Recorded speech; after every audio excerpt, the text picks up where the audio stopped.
IPL को लेकर बांग्लादेश सरकार बौखला गई है।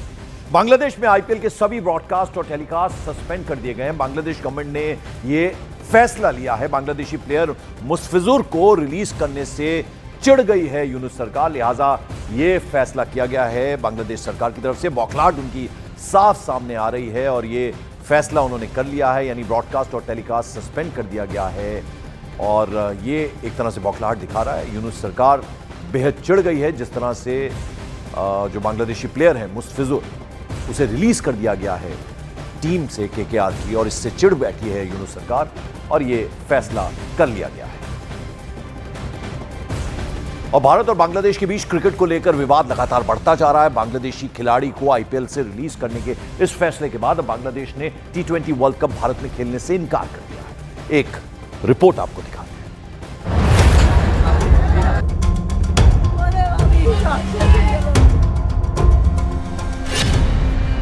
भारत वर्सेस बांग्लादेश, क्रिकेट पर जारी है कलेश।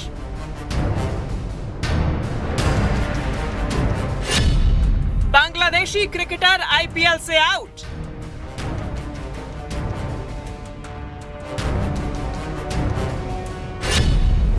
बांग्लादेश के भारत में खेलने पर डाउट।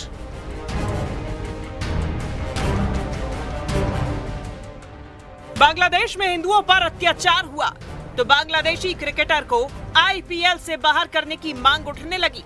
बीसीसीआई ने कोलकाता नाइट राइडर्स को बांग्लादेशी खिलाड़ी मुस्तफिजुर रहमान को रिलीज करने को कह दिया, तो अब बांग्लादेश ने टी20 वर्ल्ड कप भारत में खेलने से इनकार कर दिया है। हालांकि इस पर अभी आखिरी फैसला आईसीसी को लेना है और बांग्लादेश की सिफारिश के बाद गेंद अब आईसीसी के पाले में है। बात सिर्फ यही नहीं रुकती है।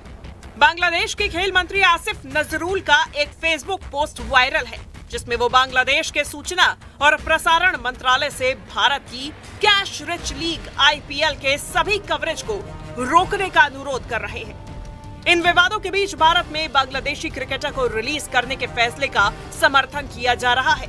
बांग्लादेशी खिलाड़ी है मुस्तफिर, उनको आईपीएल के में हटा दिया गया है जी बीसीसीआई का। जी, इसको कैसे देखते हैं? बिल्कुल बीसीसीआई ने सही निर्णय लिया है, देश के लिए निर्णय लिया है, तो हम सब बीसीसीआई के साथ सहमत हैं। मंदिरों पर हमले हो रहे हैं, वहाँ घरों को जलाए जा रहे हैं, लगातार वहाँ संपत्तियां निशाने पर है, लोग बेहद असुरक्षित हैं और अंतर्राष्ट्रीय बिरादरी के बार बार आपत्तियों के बावजूद यूनुस सरकार जो पूरी तरह से एक कठपुतली सरकार में परिणत हो गई है, वो कट्टरपंथियों के खिलाफ कार्रवाई नहीं कर पा रही है।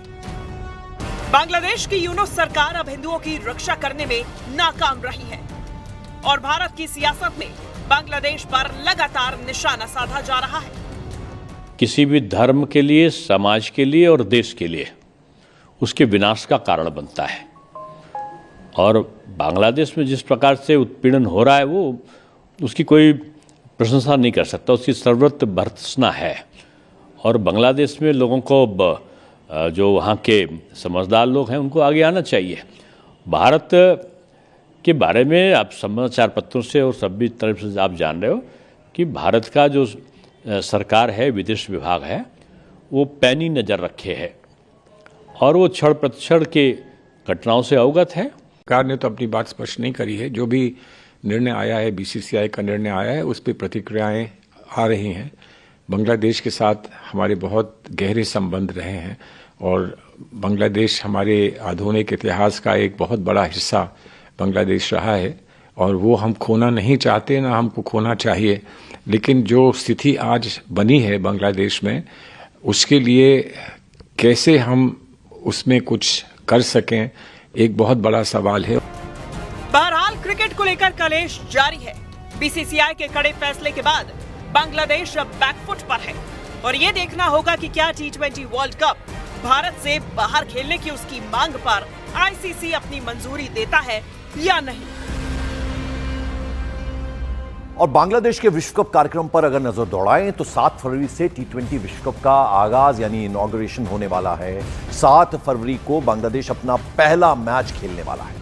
उसका पहला मैच कोलकाता में वेस्टइंडीज के खिलाफ है। बांग्लादेश के 3 मैचेस कोलकाता में होने, बांग्लादेश 1 मैच मुंबई में खेलेगा। आखिरी league match presented by Hamdard Foods India। Delhi दंगों से जुड़े मामले में उमर खालिद शर्जिल इमाम को नहीं मिली जमानत। सुप्रीम कोर्ट ने कहा कि साजिश में उमर खालिद और शर्जिल इमाम की भूमिका अहम थी। पीएम मोदी 11 जनवरी को जाएंगे सोमनाथ स्वाभिमान पर्व में भी लेंगे हिस्सा। सोमनाथ पर आक्रमण के 1000 साल पूरे होने पर पीएम ने लिखा आर्टिकल। सोमनाथ की विरासत पर सियासत है जारी। बीजेपी ने नेहरू पर गजनवी के महिमा मंडन करने का लगाया आरोप। बीजेपी ने पूछा क्या कांग्रेस मांगेगी माफी? कांग्रेस ने आरोपों को बताया बकवास। Presented by Hamdard Foods India।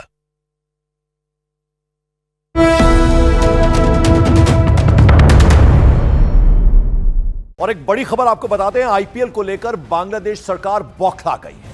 Bangladesh में आईपीएल के सभी ब्रॉडकास्ट और टेलीकास्ट सस्पेंड कर दिए गए हैं। बांग्लादेश गवर्नमेंट ने यह फैसला लिया है। बांग्लादेशी प्लेयर मुस्तफिजुर को रिलीज करने से चिढ़ गई है यूनुस सरकार, लिहाजा यह फैसला किया गया है बांग्लादेश सरकार की तरफ से। बौखलाहट उनकी साफ सामने आ रही है और ये फैसला उन्होंने कर लिया है, यानी ब्रॉडकास्ट और टेलीकास्ट सस्पेंड कर दिया गया है।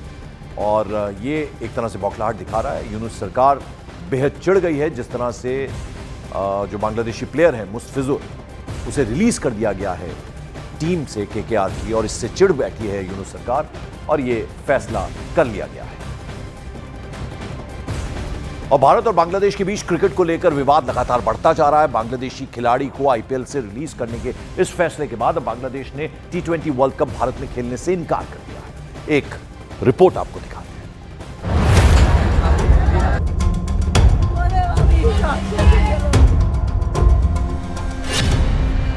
भारत वर्सेस बांग्लादेश। क्रिकेट पर जारी है कलेश।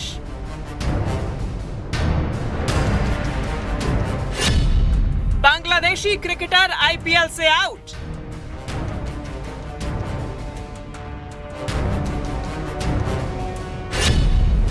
बांग्लादेश के भारत में खेलने पर डाउट।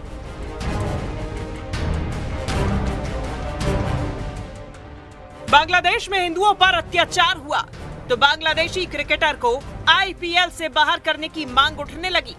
बीसीसीआई ने कोलकाता नाइट राइडर्स को बांग्लादेशी खिलाड़ी मुस्तफिजुर रहमान को रिलीज करने को कह दिया, तो अब बांग्लादेश ने T20 वर्ल्ड कप भारत में खेलने से इनकार कर दिया है। हालांकि इस पर अभी आखिरी फैसला आईसीसी को लेना है और बांग्लादेश की सिफारिश के बाद गेंद अब आईसीसी के पाले में है। बात सिर्फ यही नहीं रुकती है। बांग्लादेश के खेल मंत्री आसिफ नजरुल का एक फेसबुक पोस्ट वायरल है जिसमें वो बांग्लादेश के सूचना और प्रसारण मंत्रालय से भारत की कैश रिच लीग आईपीएल के सभी कवरेज को रोकने का अनुरोध कर रहे हैं। इन विवादों के बीच भारत में बांग्लादेशी क्रिकेटर को रिलीज करने के फैसले का समर्थन किया जा रहा है। बांग्लादेशी खिलाड़ी हैं मुस्तफिर, उनको आईपीएल में हटा दिया गया है जी बीसीसीआई का। जी, इसको कैसे देखते हैं? बिल्कुल बीसीसीआई ने सही निर्णय लिया है, देश के लिए निर्णय लिया है, तो हम सब बीसीसीआई के साथ सहमत हैं। मंदिरों पर हमले हो रहे हैं, वहाँ घरों को जलाए जा रहे हैं, लगातार वहाँ संपत्तियां निशाने पर हैं, लोग बेहद असुरक्षित हैं और अंतर्राष्ट्रीय बिरादरी के बार बार आपत्तियों के बावजूद यूनुस सरकार जो पूरी तरह से एक कठपुतली सरकार में परिणत हो गई है, वो कट्टरपंथियों के खिलाफ कार्रवाई नहीं कर पा रही है। बांग्लादेश की यूनुस सरकार अब हिंदुओं की रक्षा करने में नाकाम रही है और भारत की सियासत में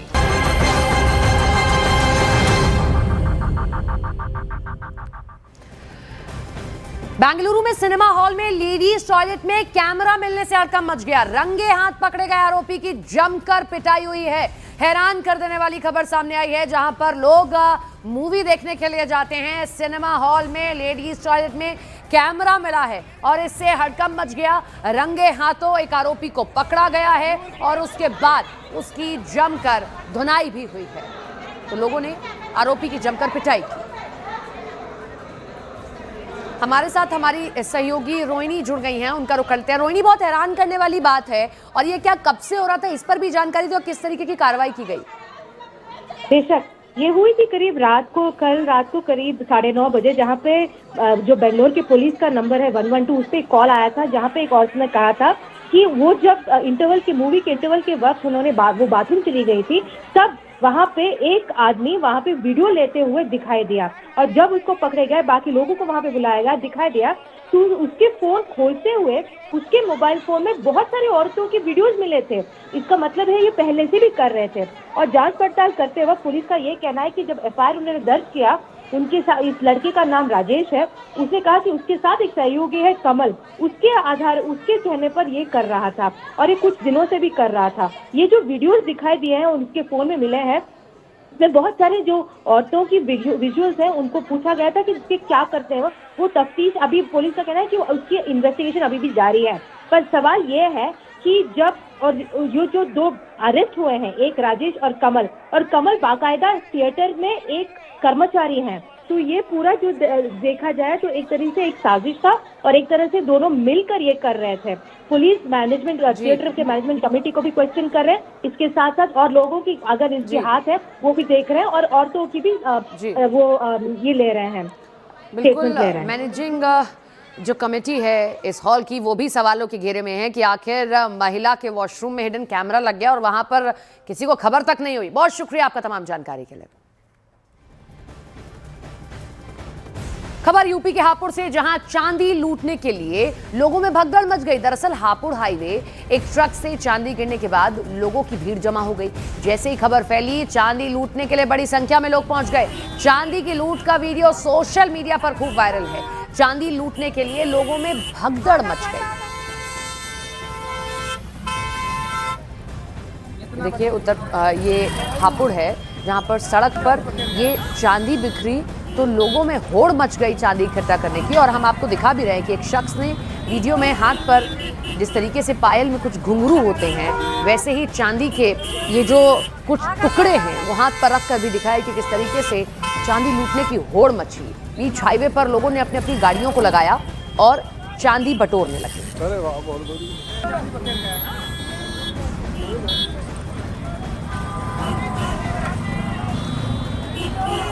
तो देखिए, हैरान करने वाली बात है, पहले तो ये चांदी यहाँ पर कैसे बिखरी, कहाँ ले जाई जा रही थी, ट्रक में चांदी जा रही थी, तो ये भी अपने आप में लोगों के जहन में सवाल आ रहा है कि इतनी बड़ी मात्रा में चांदी कहाँ जा रही थी, और ट्रक में ले जाई जा रही, यानी कि बहुत बड़ी मात्रा रही होगी। और तब